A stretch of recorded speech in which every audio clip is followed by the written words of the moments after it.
The Green Deal is by far the biggest environmental project a continent and therefore the world ever embarked on. And we wasted a lot of really precious time. I think it has to be combined also with our own remuneration. I think it's important not to look at this as a sort of a trade-off between, oh, you do ESG and impact or you do returns. They go together.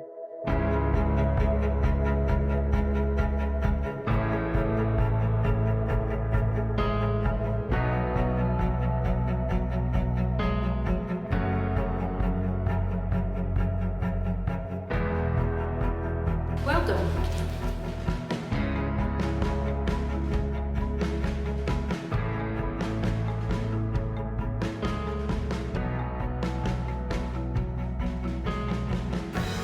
A very warm welcome at NVP's annual seminar. My name is Sander Schimmelpenninck and I'll be today's host. Due to the coronavirus, this event will be fully digital, but equally entertaining and informing as previous years, and with a focus on sustainability. We will be talking with investment managers and investors about the challenges and opportunities that sustainability offers, and discuss the latest plans of the European Commission. But first, our director Tjarda Molenaar will interview Mr. Diederik Samson, who went from being a Greenpeace activist to a member of parliament for the Dutch Labour Party and now works in Brussels on the Green Deal. Welcome to Diederik Samson during our annual conference of 2020. What was your reaction when Frans Timmermans picked up the phone and called you? Sustainability and a green future has been with me all my life. And then when Frans Timmermans called me and asked me to pick up my life and come to Brussels to help him work on the Green Deal, obviously that was an offer you cannot refuse, since the Green Deal is by far the biggest environmental project a continent and therefore the world ever embarked on. In its ambition, in its comprehensiveness, in its consistency. So yes, that was something I didn't have to think over for more than 30 seconds. Could you explain to us what the idea of the Green Deal is? What is its goal? To put Europe, and with Europe, hopefully the rest of the world, but first of all Europe, on an irrevocable pathway towards a sustainable society. And in the next 5 years, we need to make a definite turn. Now, within this Green Deal, there is a sustainable finance workstream that is particularly relevant to our sector. Could you explain a bit more about what that entails? Well, it's actually a very simple task. Get as much private capital as possible into the investments needed to ensure a sustainable future. So what do you expect from investors in the venture capital and private equity sector?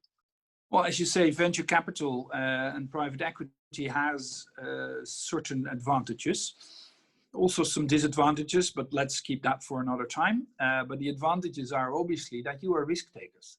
And we need risk takers in this enormous task ahead of us.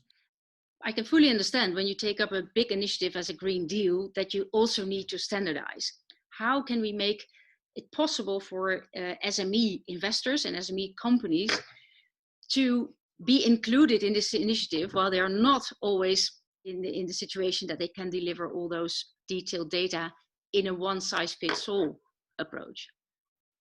What I would advise your sector is to create expertise and develop more expertise also in that field, because you can help the companies that you invest in. You can take that burden from them by saying, okay, I'm going to invest in your company, in the growth of your company. We need also other money for that. That money comes with constraints, with certain obligations. We will help you meeting those obligations. Let's move on. Another relevant part, which is the ESG classification of investments, the so-called taxonomy regulation. What is the aim of that? Well, actually, it is a tool to make sure that classification of investments, because it's actually just classification of investments, but then dedicated towards the green objectives. We developed a new catalog of investments that you can label green, and therefore you could be eligible for all kinds of incentives. As you said, Europe is really a front runner on this theme. What would we need to attract these Asian and American institutional investors in the future as well? Because this will have implications for them too. Yes, sure. Actually, the honest and simple answer is return on investment. That's what you offer. But maybe it's not that simple. But it's obviously, in the end, it's the combination of entrepreneurship, and I think in Europe we also create new opportunities for green entrepreneurship, for green innovations. So it's not only the financing side; it's also the rest of the policy framework, the whole Green Deal momentum that will create those new opportunities, and that will also attract investors from the rest of the world. Is it indeed the European Commission's ambition to provide a sustainability blueprint to the world? How do we make those other continents adopt those ideas? By showing how successful it can be. I think that's what it all comes down to. Like Europe has done in the past, we are the beacon of the world for many developments: human rights, democracy, enlightenment, loads of things. And I think also embarking on a sustainable journey towards a green future is also one of those projects that we can show the world where to go by being successful with it. As a final question, by the time we broadcast this interview, the elections in the United States will have passed. Do you have a favorable outcome in mind? Whatever the outcome is in the US, the EU will not divert from its course. And actually, I have reason to think that whatever the administration in the US is, innovation and investment in the US is also taking an interesting, and I should say, promising direction. Let's see what happens. And let me say, we would really like to keep in touch. We've seen the EU as a big supporter of venture capital and growth capital in the last years. And I think we will need that cooperation in the future. So thank you very much again, and hope to see you live next time. Well, yeah, I hope so too. Thank you very much. A very interesting interview, and it must have been quite a change of scenery for Mr. Samson going from Greenpeace to the European Commission in Brussels. In any case, he made his point very clear. It's time for you to move all that money into sustainable investments. On to the next interviews, where we meet 3 remarkable investment professionals on the role of sustainability in their daily jobs and lives.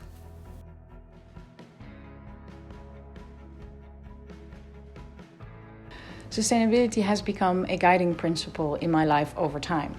And 6 years ago, I decided to leave the private equity industry and go and work in the impact investing venture capital to help create change. For me personally, sustainability means taking care of nature, people, and our planet. We are using up natural resources at an alarming rate and facing an urgent climate crisis. And for me, this also means that people like you and me living in developed countries, living a comfortable life, doing well, really have to take the lead in turning the corner. So sustainability for me is a verb. What actions can I take to make a positive change?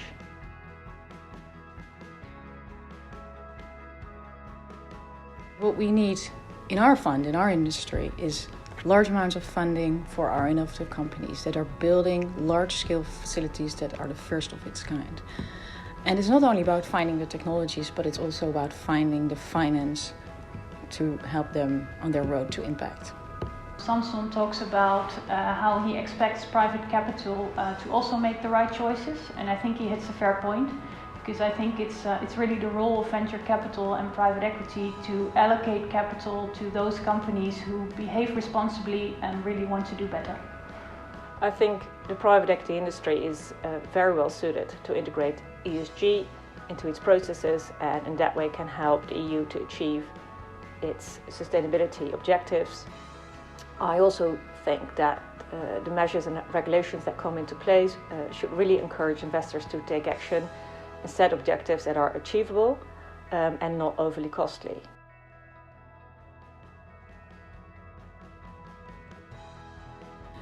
Now, impact is at the core of our activities, in the way we assess companies when we invest, in the way how we monitor them, and in the way we guide our companies. Impact is always a topic. We're not impact investors, but we do believe that putting focus on sustainability really helps to build bigger and better companies, generating healthy profits and good returns, and that is what we do.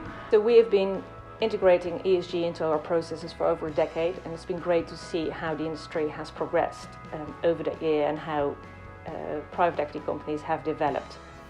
We now heard the Commission and some very driven investment professionals, but I am interested to hear if there's another perspective to this matter. Are you really on the same page? Let's listen to some professionals from all around the world. Hi, and welcome to you all from my living room. I guess you guys are also in your living rooms. Most of you are. René, we just heard Mr. Samson talk about the idea of this new Green Deal and sustainable finance. What do you think of his ambitions? Sustainable investment, to me, is investing in the right things. So things that will have legs to stand on going forward. And in that respect, the ambitions are right spot on, with a big task ahead of us all to make it all work. Yeah.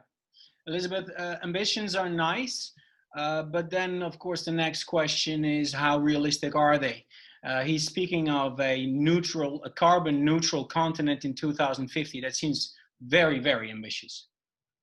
It is the first time in 20 years, probably the last 2 years is the first time in 20 years that I've seen some real momentum in this space, and some people really coming together to identify what are the opportunities, how do we get there, how do we define them first, then how do we get there, and how do we make sure that we work together on this. For many of those 20 years, we made very little progress at all as an industry and as a global community, actually, and we wasted a lot of really precious time addressing these challenges and big questions.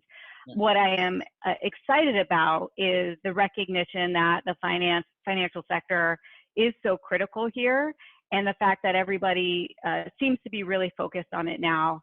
You say you see a lot of ambitions here, then you mean Europe. You're in a global firm. You see a big difference between Europe and let's say the United States, where you are now. So I see the questions that come in from the Europeans as well as Asia and the Americas as well. And I would say that there is definitely a growing recognition around the world that ESG topics are critical and that asset managers like KKR need to manage them. I have certainly seen a significant growth in expectations from the European fund investors that we have. However, as a global organization, you know, that affects every single one of our funds, whether we're investing in Asia, the Americas, or Europe. Yeah. Brenda, as Europeans, I think we like to see ourselves as ahead of the curve when it comes to sustainable matters. The big question is that are we right? I don't know whether that's always the case, especially now, because I definitely recognize the momentum that Elizabeth is talking about. And I think maybe we were ahead of the curve, but I think others are catching up really quickly across the globe. What do you think of the tools Mr. Samson is promoting? He's talking about this taxonomy, he's talking about sustainable finance. Do you think he's on the right track?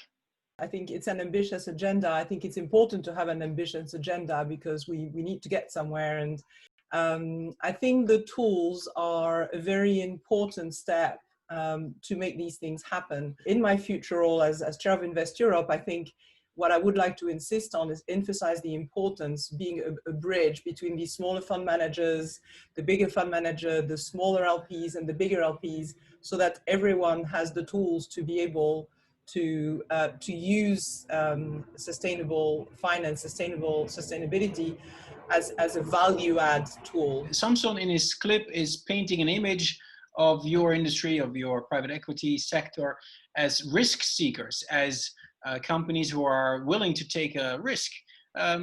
Is that accurate, or is that wishful thinking? Are you not more looking for steady returns on investment? I noticed that as well, Sander. I thought that was an interesting, like governments don't take risks. That is what the private equity venture capital does. Yeah. Obviously venture capital has a risk element in it, but it's a calculated risk, and the risk is on the market. If there is no market for what you are developing as a company where you invest into, it is not riskful. It is stupid. Yeah. You also wanted to react on what might be a bit of naivety from Mr. Samson's side. I think everything around ESG and sustainable finance can be transformed and can move away from just being a risk assessment tool to become a value add tool.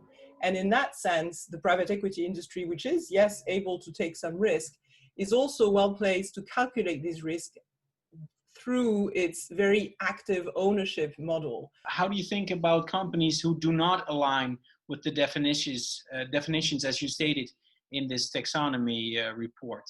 How can they still play a role? Yeah, that's a very good question. I think they have an absolutely essential role to play, because if you look at the broader economy at the moment, I think it's only like 2% that would be in line with the current definitions of the EU taxonomy. So, well, either you could say, well, that's not a lot, you need to change the definitions, but that's based on science and based on what needs to happen to reach this EU carbon neutral economy. So the other ways of looking at it is there's a lot of work to do. Elizabeth, what kind of opportunities do the plans of the European Commission offer to you? One is obviously investable areas. So with the work that the EU is doing and the focus to build these markets, there are more investable areas for us in these critical sustainable topics. The other one, which Samson mentioned and then On sort of alluded to as well, is the opportunity for us as asset managers to partner with the portfolio companies to help them improve and transition them to a more sustainable business model or economy. And I think that's really critical and sometimes overlooked by people who don't really think about the private equity industry as thinking about the opportunities here. I can imagine that in different parts of the world, this topic is viewed very differently. We have seen differences around the world in terms of how people think about sustainability and ESG, but even within a single country, we'll see differences in how people think about this topic. And like I said, I think that's gotten in the way of a lot of progress. Thank you. May I ask a question? Of course you can. Elizabeth, do you think that one day we will have sustainable finance standards in the same way we have international accounting standards? The answer is yes. I think we will get there. I mean, if you draw a parallel between this and the accounting world, that just in financial accounting world, and I am not an accountant, I don't know anything about it, but I do know that it was the bumpy road there too, and there's been a lot of work to come up with a common language. Renee, what are you going to do at SET to deliver on Mr. Samson's ambitions? For us, it's a bread and butter, basically. So I turned this around, and I'm saying that we at SET, we are ready to deploy some of it, of the money that is available, into the directions of the technologies that are needed to make this ambition happen. I'm wondering, because we're talking about this taxonomy, to what extent have investors been involved in the drafting of the Green Deal and the Sustainable Finance Program? I mean, how much conversation was there with the EC? Yeah, so I would say Invest Europe hasn't been involved in the actual drafting. At the end of the day, that's for the European Commission. But Invest Europe has been very, very active in trying to influence and shape the whole thinking process along the way. Thank you. Elizabeth, quickly, with your worldview, what is the best way to get the private equity sector on board in a transition like this? I would say it's really critical to focus on something I may have mentioned before, which is really the partnership up and down the value chain, the partnership between limited partners and general partners and the portfolio companies and the portfolio companies and their stakeholders. Yeah. Can I add something to that? Because I find this very interesting. If we want to make green, sustainable impact elements reality for our industry, I think it has to be combined also with our own remuneration as fund managers, asset managers, whatever. Yeah, I think maybe to add to that, this last point, I think what we're building now with this taxonomy, these new disclosure regulations, is a basis, like basically a fundament for also the European Union to build in incentives for investors or companies to start investing more sustainable. And for me, private equity is one of the places where that can really happen, as you're so close as an investor, relatively close to the company, and you have relatively large voice if you compare it to, for example, listed equity investments. So I think that's definitely a place where change can be made. Great. I think that point that we've all made on the active ownership of fund manager of their portfolio companies is just completely critical. But I think it's important not to look at this as a sort of a trade-off between, oh, you do ESG and impact, or you do returns. They go together. They go together, absolutely. Yeah. Oh yeah. You're all on the same page, it seems. Thank you so much for all of this optimism. You've been very easy to manage, patiently awaiting each other's answers. So thank you for that. I want to thank you for your contribution, and stay safe. Thank you. Bye. Thank you. Interesting stuff. I think I learned a lot today, and maybe you guys are not so bad after all. Sustainability is on top of our agenda. Many thanks to all speakers of today, and many thanks to Sander for being our moderator. On behalf of NVP, I wish that we will meet next year live and in good health. So stay safe.